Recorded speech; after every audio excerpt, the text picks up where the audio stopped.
Hello, and welcome to our webinar, Case Studies on the End-to-End Journey. I'm your host, Allison Crawford. From suppliers to customers, there are many nodes on the end-to-end journey.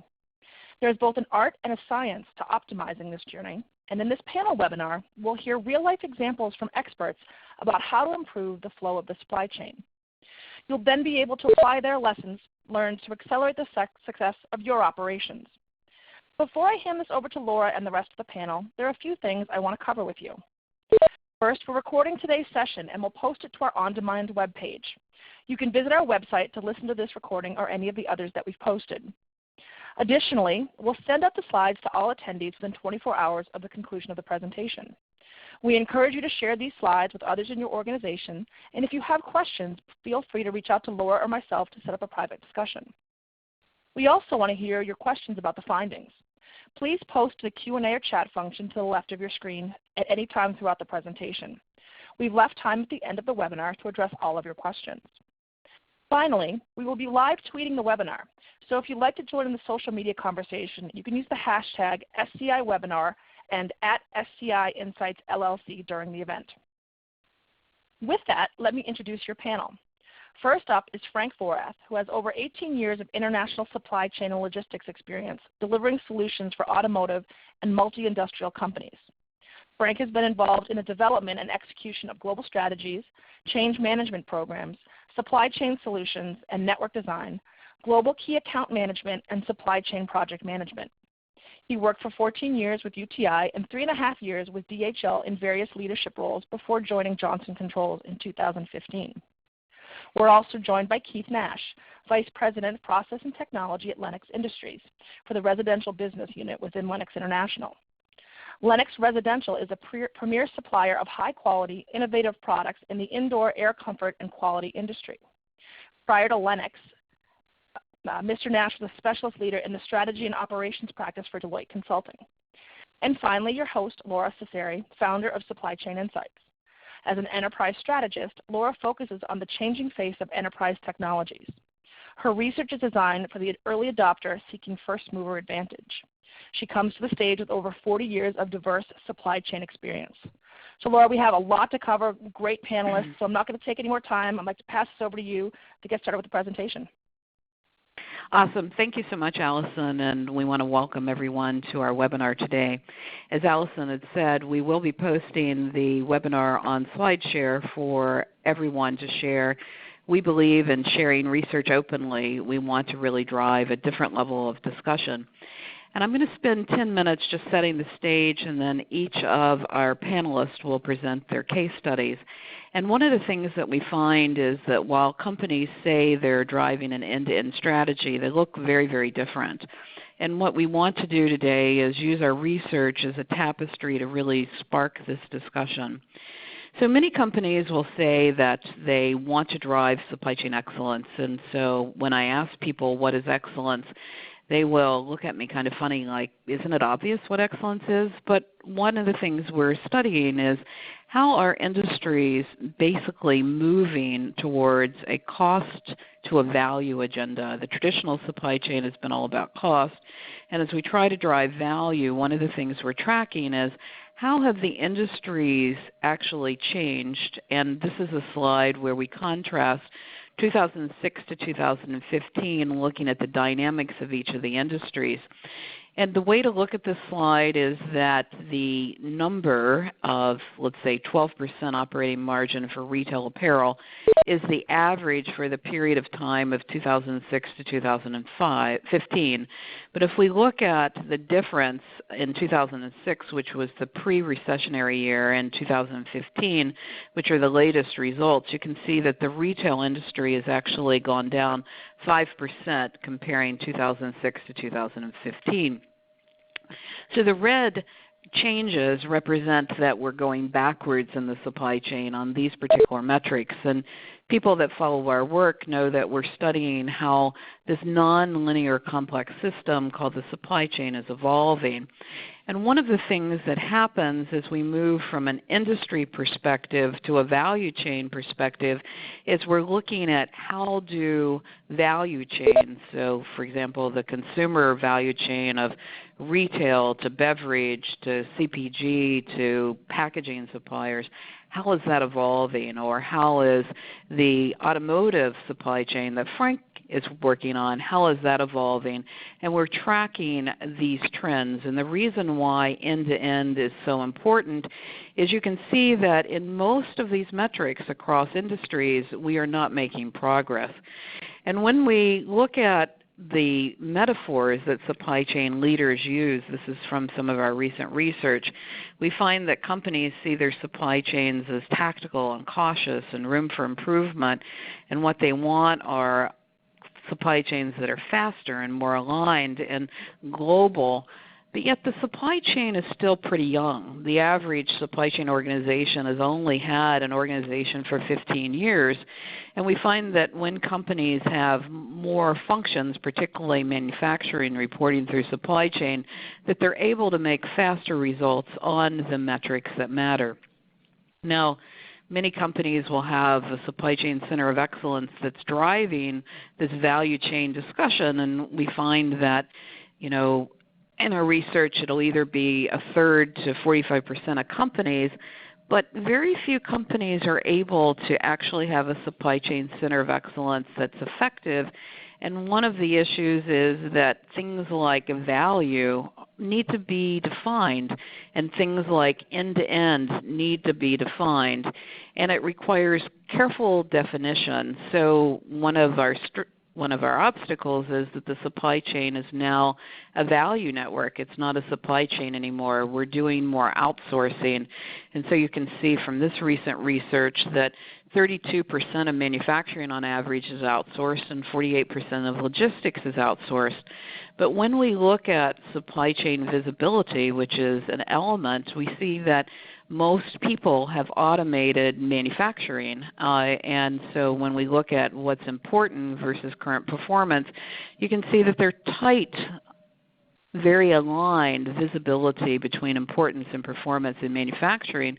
But when we look at transportation and logistics, you can see the gaps. When we look at first-tier suppliers, you can see the gaps, or third-party manufacturing or contract manufacturing, you can see the gaps. And these gaps need to be closed through the end-to-end strategy. And it's important because we need to also mitigate risk and material events. And so one of the issues that we find is that 70% of supply chains actually had a disruption, 3 on average, and 1 was important enough that it caused a material event.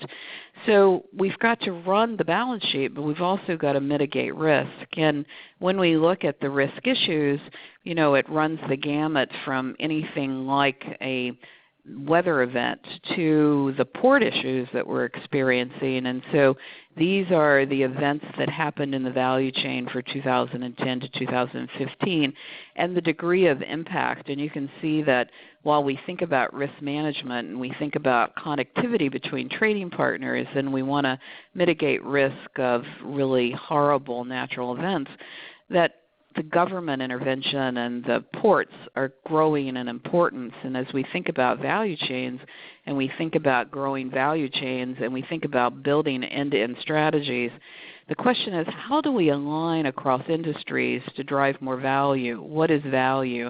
And how do we mitigate risk? So Frank, with that, let me bring you to the stage. Let's talk a little bit about Johnson Controls and how you're building your end-to-end strategy. Yeah, thanks, Laura, and good afternoon and good evening to everyone. And Laura, you said it very, very nicely. It's about, the understanding and definition of what end-to-end supply chain means. And just another statement that from our perspective in future, you won't compete company against company. You will compete as a part of an ecosystem. So you need to ensure to pick a strong ecosystem. That's maybe as an opening statement. And I'm going to talk about 5 things today I'm quickly going to introduce Johnson Controls and the Johnson Controls operating system. I'm going to talk about the Johnson Controls supply chain excellence definition and what we mean and when we talk about supply chain excellence in our organization. I'm going to give you a quick overview how we plan to transform our organization into supply chain excellence, and I'm going to share with you some of our learnings. So starting with who we are, and most probably a lot of the audience knows us as an automotive company, but that's not who we are. Johnson Controls is a multi-industrial, diverse technology and industry leader serving around about 150 countries, have a diverse set of services and products and clients we serve around the world. You will know us in automotive where we are the leading manufacturer for seats and also supplying automotive manufacturers with interior products. But then also we are known in the building efficiency where we provide products and services that increase efficiency and lower operational and energy costs in buildings. This is all about smart homes, secure homes and buildings. It is about energy efficient run homes and buildings.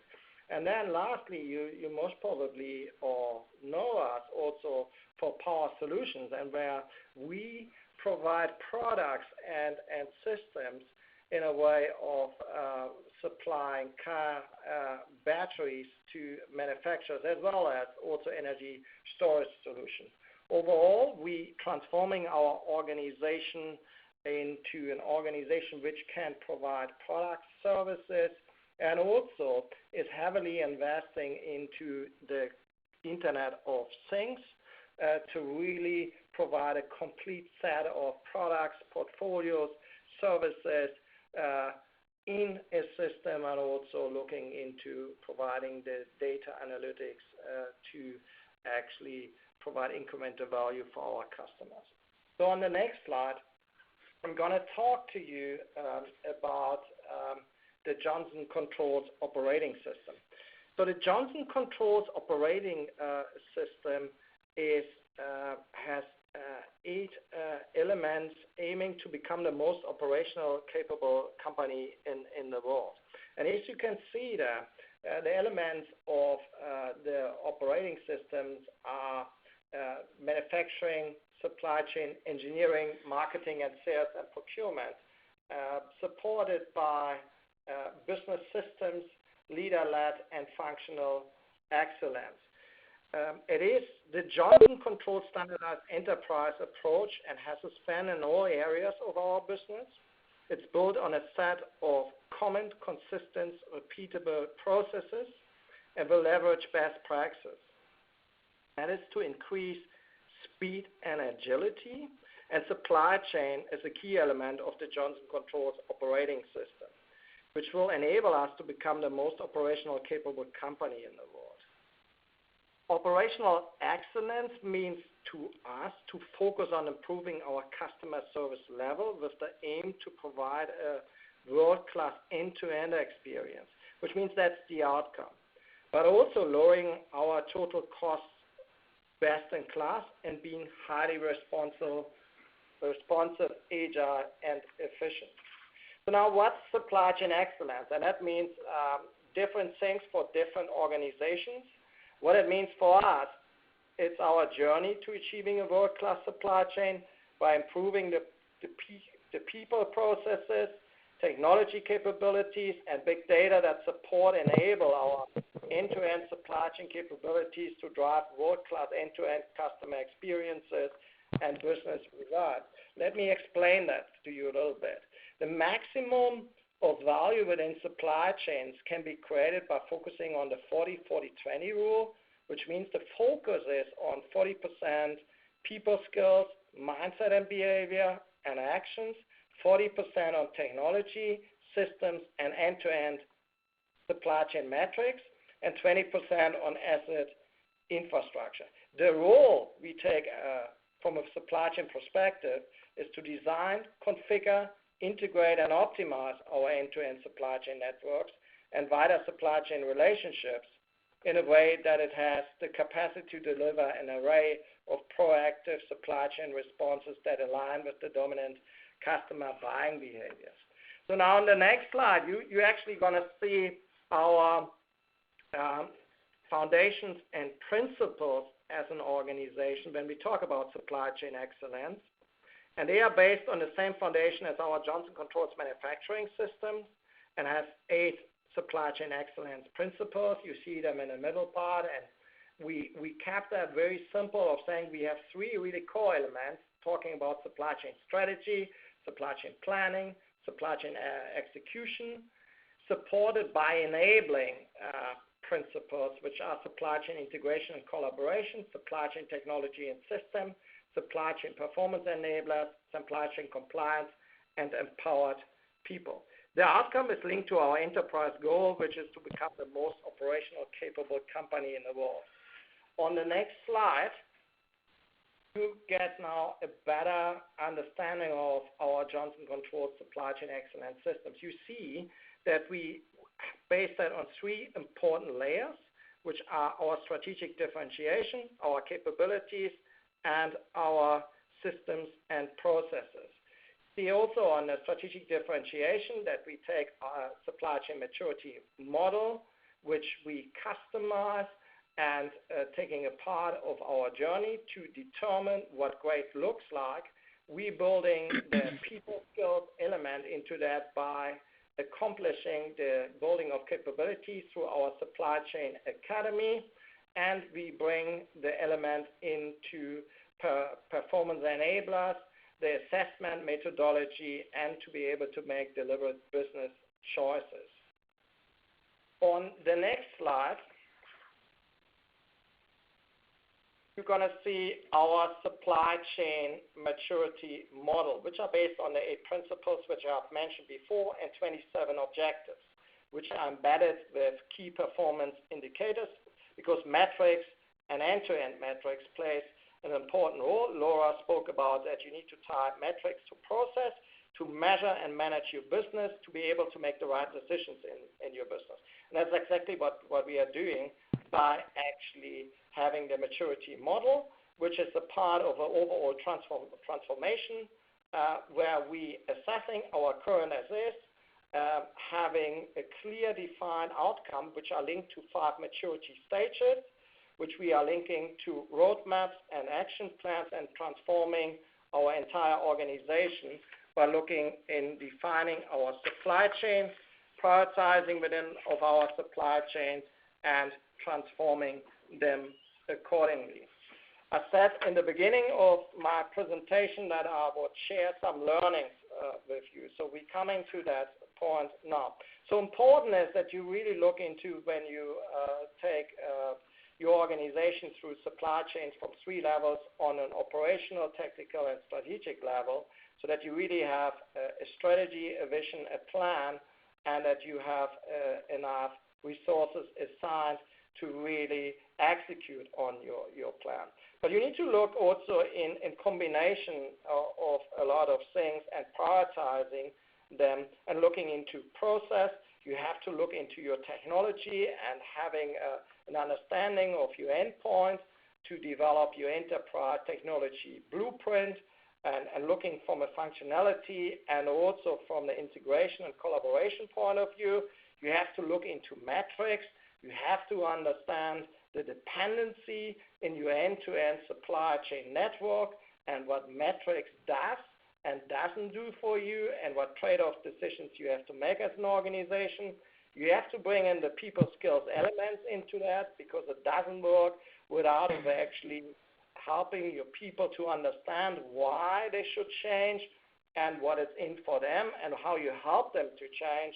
You have to look into aligning your goals and incentives, but not looking individually into goals. You have to look into individual, functional, cross-functional goals and into the alignment of such. And you have to also review your organizational structure and get leadership support in terms of the overall execution and transformation to supply chain excellence. So thank you very much for listening to me.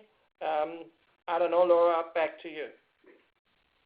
Well, this is, I think, a great slide, if we can just spend a minute on it. Frank, where have you had the most friction in the organization on moving this forward, or where have you had the most success? Can you give us some color about this slide? Well, the most friction is obviously getting organizational alignment and understanding of really the definition of supply chain. There's often, when you talk to manufacturing companies, a different understanding of supply chain. So you start with that, defining a common language and a common definition, so what you really talk about. Getting that aligned within also your organization, especially when your organization is very diverse and historically fragmented as an organization, driven by strong business units. So getting business units aligned, formalizing a structure and a governance which works. We decided to have a supply chain leadership council in our organization, where we have representatives from the business units as well as from the center, which is your center of excellence team, making decisions together. But also having a steering committee over and above that, who can decide on roadblocks and how to deal with roadblocks and make decisions which are critical for the organization. And then last but not least, you need to earn a seat on a table when you talk to your leadership and executive leadership in your organization. But you have to earn the rights to be there and to show up, but also to be listened to in terms of the value you bring to the table. So that's something we learned. We don't have all the answers, but there's a lot of things we discover. We also joined strategically with two partners, Gartner and Apex. Gartner we are using as a reference point and using their supply chain maturity model, which we're customizing to our environments. And Apex we're using because we find through their SCORE model we can define a common supply chain end-to-end language, as well as the definition of such, which is a good starting point when you transform your organization. So it's a combination of a lot of things. But in the end of the day, also you said it before, Laura, you have to measure. You have to measure in metrics what the value is in terms of transforming your organization. Because all what we are showing on the slide, if there's not value behind that, why doing it? And which metrics did you choose, Frank? Well, we have a combination between metrics. We are measuring things today in our organization, and a lot of things are actually driven by your environment and your infrastructure. And when we talk about infrastructure, it's not only your physical infrastructure; it's also your system and technology infrastructure. So you're somewhere restricted. It's not often, you want to just measure something, but then if you want to execute and implement it, you restrict it. So we choose in a combination between what we have measured in the past, which is pretty much also focused on forwards manufacturing. That's where we're coming from, and that's where we're strong at. A combination of a SCORE model and a combination of the Gartner metrics. Okay, well, let's shift gears now. And Keith, if you can share the Linux perspective, and I'll be sure to get to the questions that are coming in on the chat window. And I think Frank and Keith have a slightly different view of this, and I think it'll make a great dialogue. Keith, I'll turn it over to you now. Yeah, thanks, Laura. It's a privilege to be on your event. And just the first difference is probably the size of our companies compared to each other. But Linux was a privately owned company until 1999. It's been in business for 125 years. It was a family-owned company with a very good culture. But what you sometimes see is that they were just thinking manufacturing more and realized that distribution had to grow and be there and be important as we moved along. So we had a lot of manual processes at the beginning. Our as the new housing and economy decline started around 2006, less equipment, heating and cooling equipment, residential, was purchased than would normally be needed in North America. We track housing starts and we know about how long the equipment should last. And this delta we reviewed and we saw that pent-up demand had to be being created. And we knew that this was going to be a large pent-up demand, and we knew that if we were positioned correctly, that we could capitalize on this market growth that needed to happen when we got into the upswing. So we're blessed that in a downturn, our executives let us make a decision to make a large investment in money and resources in preparing for this. We started about 2008. And on the slide, you see some things like we decided to move, we had to move from a national stocking model to a hub and spoke because the national stocking model just wouldn't have the capacity that we needed. And then we also needed to increase our sources of light touches, if you want to say, but 250% increase in the physical locations that we had.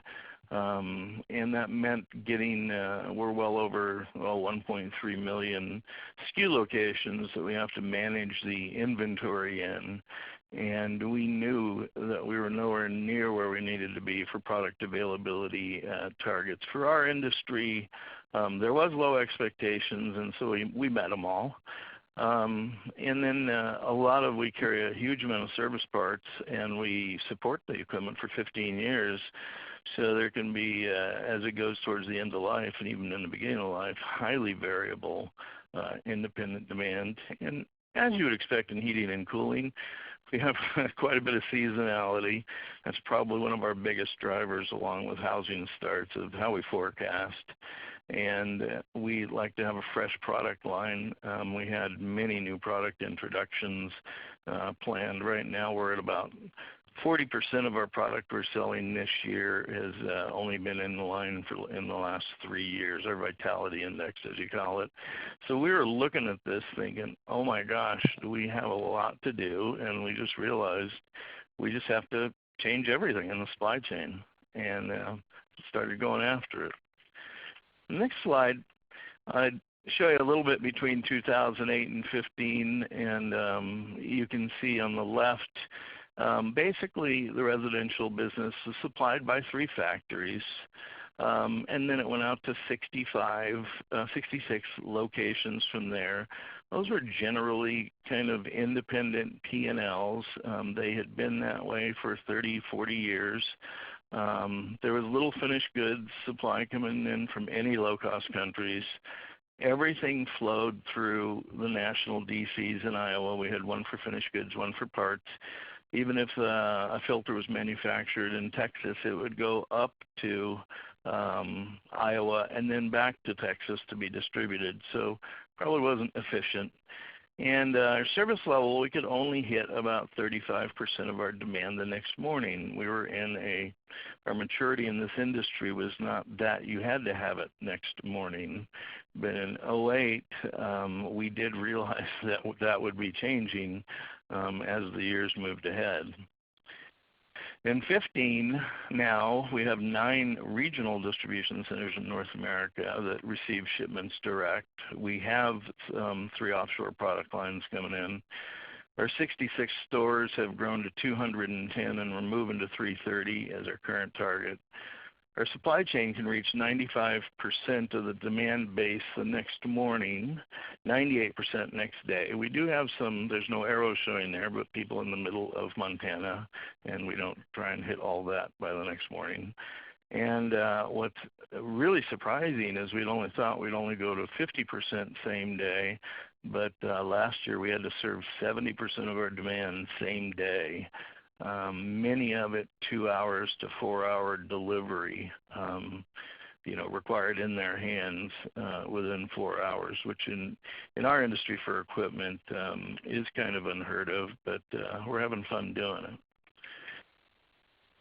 On the next trying slide, to make it a differentiation, right?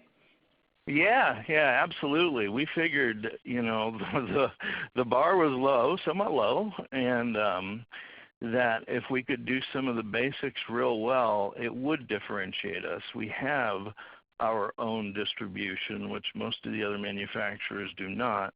They go through a third-party distribution, and having our own, if we could do it right, it would definitely differentiate us. And it has. I'll show you in a couple slides about that. Our definition of end-to-end is nowhere near where some people are. We've spent 4 to 5 years, having our plans be consistent and integrated from the signals we give our first level of suppliers up through the manufacturing, production planning, the final assembly scheduling, through the distribution demand in the regional distribution centers or the local distribution centers, through the stores. We have 3 types of stores. Some deliver, some don't. And then to the dealer, who has always been our customer. Generally, the public or consumer can't install heating and cooling equipment. There's some chemicals. There's some certifications required. Our customer had always been the dealer. Really, our end customer is the consumer, and that's kind of a new thing for us that we're able to focus on now. We have the center part, and also people have been doing this for a lot of years, but new to us has been going into our supplier's supplier for some critical components. Some of the risk events you mentioned hit us, and we weren't prepared, and now we've set up, it's not every component they make, but a few key components we track getting into their factories too, so we have a little bit more advanced warning. It has taken this amount of time to actually tie all this together and put all the systems, technologies, and the people processes in place to get to this point. We used to call ourselves a B2B, and now we know we are a B2B2C, and a lot of our focus these days is getting more information on the consumer side and providing it to our dealers. So it's kind of fun. We're expanding.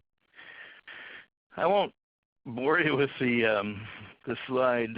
This slide in going through every nut and bolt. You can just imagine moving to a hub and spoke network. One of the times we were calculating, and we figured there was about 60 million fields of data we had to change just to go from centralized to decentralized, and amazing master data control project. And it was incredibly complex with thousands of steps along the way. And we did all this, as we might see in the end, is we did all this while we were growing by 70%. That pent-up demand did indeed come, and we did have the capacity to handle it. Although sometimes we were just barely staying ahead of it, but we were growing wildly while making changes for everything. We had an end goal in 2008. We had a solid vision, a solid plan was put behind it. We didn't have to invent where we were going. A lot of people have been there before us. But we kept that plan out front of everybody and talked about it every month and revised it about every May and made sure that the next year was good. And we added another year because, as you see, we've been through 5 or 6 years now, which was originally a 3-year. And I'll tell you, to talk about the people thing, and I have a red star there, there was a lot of problems going on, but we were sitting there, my team was sitting there writing job descriptions about the first month we were here because we did not have those in the supply chain. It was not seen as a high-level organization or a partner at the table, as Frank had talked about before this. And so job descriptions, roles and responsibilities, organization, and then rolling those out to what's now literally 1,000 people was quite the work. If we had not done that, none of this would have been successful. My boss at first was yelling at me, "Why are you sitting at your table writing these things? Why aren't you jumping up and down and screaming?" And I told him, I said, "We will never get beyond the screaming if we don't start working on the people items," and we've invested quite a bit in that area.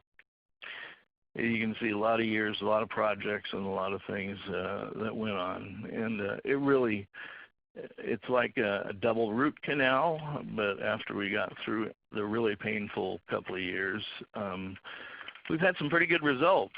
And here you see them. Our distribution, although we've added all these locations and all this complexity, our distribution cost as a percent of revenue has gone down 23%. Our inventory turns have gone up 39%. Now that 4.6 is a low number, and we are just finishing actually going live with one of the last supply planning implementations. We did 11 of them last year. And we have a lot of service parts, but we want that number to be 7 to 8. And we're talking about some of the items turning 30 times and some of the items not selling but once every 3 years. So we have a broad mix. Then our facing fill rate, as I said, our on-time delivery and our same-day delivery is just industry leading. And we show here increasing it by 25%, but like our same day doubled. It went from 35% to 70%. And the dealers in this industry had just never seen that. And so what that did is supported a residential share growth where we steal our competitors' business up into the double digits. And it's a good amount into the double digits. That's one number I'm not really allowed to share, but it is a competitive advantage. In fact, UBS started tracking us, I think 2 years ago, and I really like seeing these kinds of things, and I quote from it that we have a unique approach to distribution. It is a competitive advantage. Expanding distribution reach is driving share gain. So this is from one of the analysts, and we've had 2 or 3 things like that. And it shows that people in our industry are noticing. As a matter of fact, I've been hearing about some of our competitors that are now trying to start this kind of program and approach that we have taken. So I think we've done a lot of the right things. We still have quite a ways to go. As any good supply chain would say, they're never finished. Some of our lessons learned, there's nowhere near enough pages or time to talk about them all. One of the biggest things was that we had a common vision and roadmap. We had a roadmap of what we were going to do on the wall, large. Changed it each year. It didn't move too much, but it was in front of everybody all the time. We constantly knew what the goal was, and that allowed us to focus. It allowed us to stay on path and on track. Our plan was complete. We kept it very current, and they were easy to follow, although there's tens of thousands of steps. We didn't look at 10,000 steps all the time. We looked at what's happening next week and the week after. And I can't understate the importance for obvious plans and how they work. Staff, people, and capabilities are a requirement. This is not a cost. The approach in the beginning was, hey, you're putting too many people in. The reality is those are the enablers. Those are not a cost. You have 2 ways to do it. You can grow internally. No, they'll need a good education and training roadmap if they're where we were. And it requires ongoing investment. And if you're going to buy or hire some outside, which we also did, bringing them in, we put them through courses of our, not just our culture, but our product. We have a lot of education sessions in that area. But I was really pleased that we put a lot of money into education that hadn't been done before to grow internal people. The other thing is, I say don't let yourself be limited by technology. We are a shop that has some of the best systems there are. They've had them for 6 years before we even started this. So it's not just the systems, but you certainly shouldn't be limited by them because that might hurt you. And we wrote business cases with an ROI that planned and budgeted for re-implementing these systems. And that also became a focus and a reason to change, which drove a lot of change. Something I've been saying since I got here, people are able to quote me on it now, that our IT and business were really separate before. And thankfully, I think we brought them together. And I kept saying there are no IT projects, guys. It's not about getting the computer running. There are all business projects, and they have technology enablement. So the business and technology at Linux aren't completely separate functions anymore. There is a lot of overlap, and I keep drawing two circles overlapping by about 80% when I'm explaining it to people, that the process is the system and the system is the process in a lot of ways these days, and we should embrace it. And actually, the technology folks have a lot more fun being involved in the business. I'm not sure that all the business people have a lot more fun being involved in technology. As Frank alluded to, he's talking about SCORE and some other things. I highly recommend not creating your own language. Use industry standards, communications, definitions, ways of connecting to other business, the protocols, data dictionary processes. One of the things, another thing to do is we did here is try to get to a common set of numbers for decision making. Finance used to have a set of numbers, sales had a set of numbers, manufacturing, nobody actually knew what the real set of numbers was until 2 weeks after the close, and I'm happy to say that we now have a common set of numbers we work to. And that and the common language has really allowed us to have meaningful change management conversations and plan setting. And the other thing we did is we made a strong case for change, and we measured it even before we would start implementing something. We were measuring current state and measured it at once and showed the ROI. We broke this thing into generally annual buckets of improvement, and the ROI was shown, and pretty soon after we started, it was self-funding. We put a lot of money into it, and they kept giving us more money because we could prove that it was paying for itself. And we have a great management. Top management support can't be understated enough. As another one is probably the unstated number one is having top management support. They know the money of, they know the language of return on investment, working capital, and those things. So if you show them those and measure them, I think you'll get the money you need to do these kinds of things. Laura? Well, thank you so much, Keith. That's great. Two very different case studies. Let's kind of shift gears now and take some of the questions.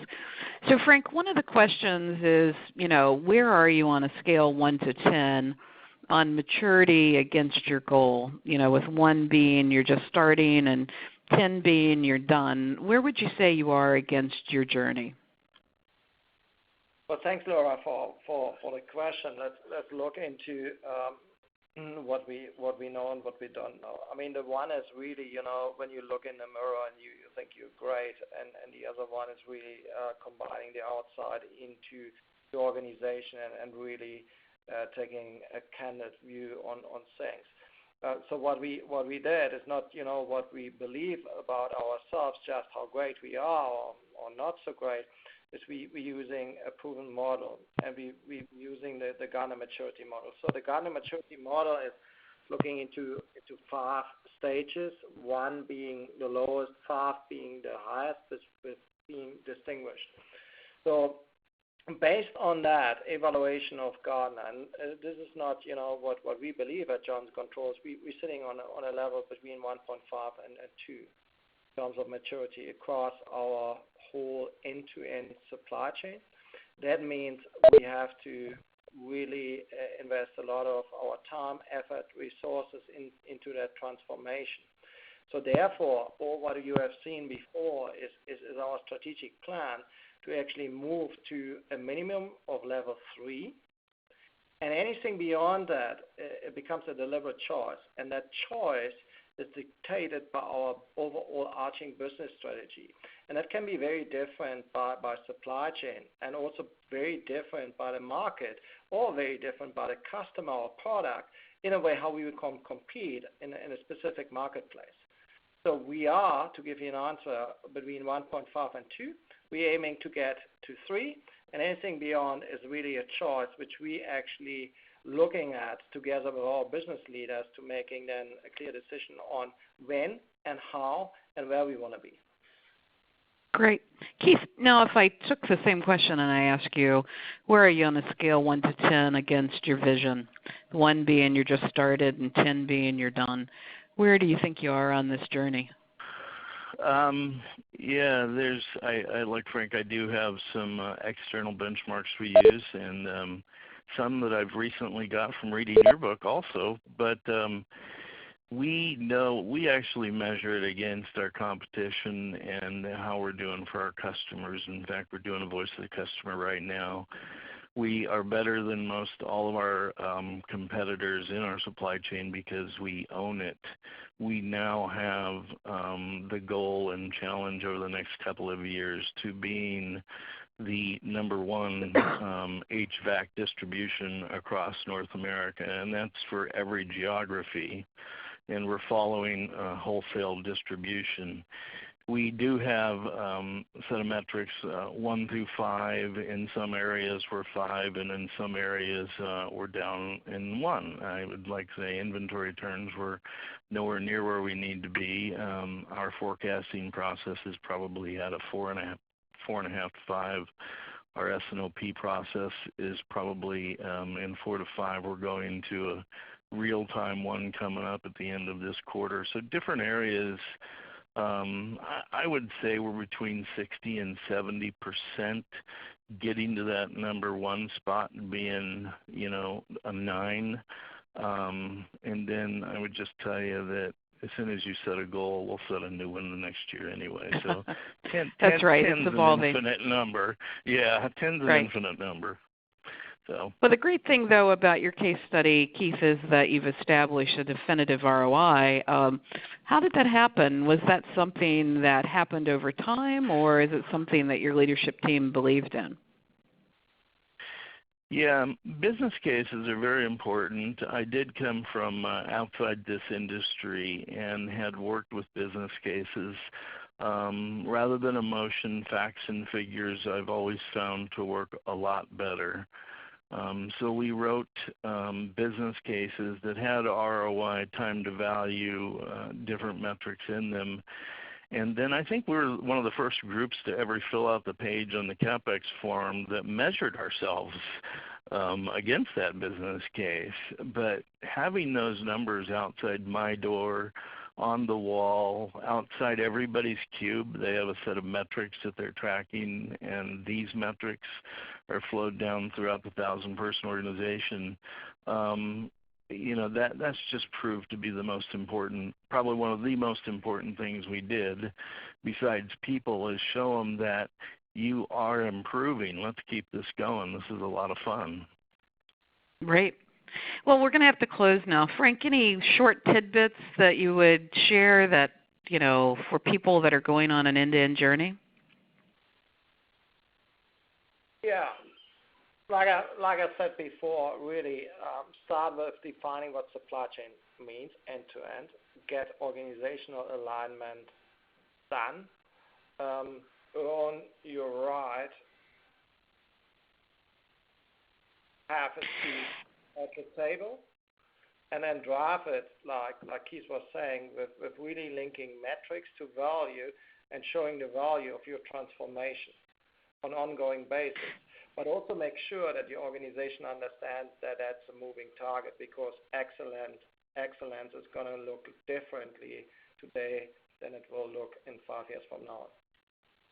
I think that's great advice because so many people say they want to define supply chain excellence and drive it, but when I ask what it means, they can't define it. And supply chain means something totally different company by company, and I find so many people start the journey not knowing what the journey is. So thank you, Frank. Keith, any last-minute words of wisdom for the audience? Yeah, I'll just give you one. I came in with and I taught my team this, your decision criteria when you come to a question or a roadmap point is that your first criteria is quality. What's the quality of the decision and the output? Then schedule, and then cost. If you take care of the first two, that third one takes care of itself. You work it backwards, and I usually find you never get to the first one. So.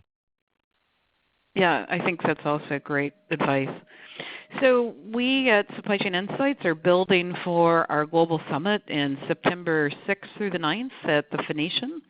And we will be launching the Supply Chains to Admire research, and we'll be sharing more end-to-end case studies. Our webinars are really a lead up to this event. We'll also be sharing this webinar along with other webinars to continue the discussion in our Beat Fusion community. We now have over 850 people in the community, and it's our goal that Beat Fusion becomes the place for the supply chain leader to have discussion, to share insights. We also share all of our Beat Metrics research in this community. If you want an assessment of where you are on the metrics that matter, we can do this, as well as sharing maturity models. And also, if you're looking for supply chain talent, you can check out the resumes that are posted. And if you happen to be a person that's looking for a job, you can also post a resume. So our goal is that over time this becomes the Yelp, Monster, Facebook kind of social site for the supply chain leader. And we appreciate you joining us today. We encourage you to join us online. We want to redefine the analyst model to make research more actionable. The research is really the backdrop and the tapestry for a different kind of discussion.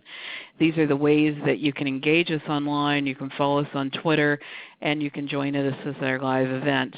And if you want to follow my writing, you can follow me on LinkedIn, Forbes, Twitter, etc., or check out the books. Thank you very much.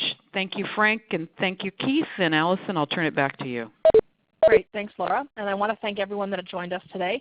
As Laura mentioned, we will encourage you to engage with us on social media at the links listed here. Several of you have asked me about the presentation and the slides. I mentioned at the beginning of the presentation, we will be sending all of this information out to you by tomorrow afternoon, so keep an eye out for that. Sometimes it goes into your junk folder, but you will have it by 4 o'clock tomorrow afternoon. So any questions that you have based on that content that comes through, you can respond back to me or respond back to Laura, and we'd be happy to answer any questions that you may have.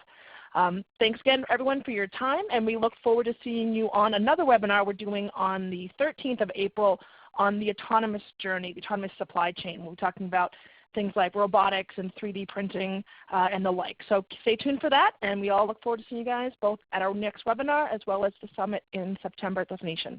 Thanks, everyone, and have a great afternoon.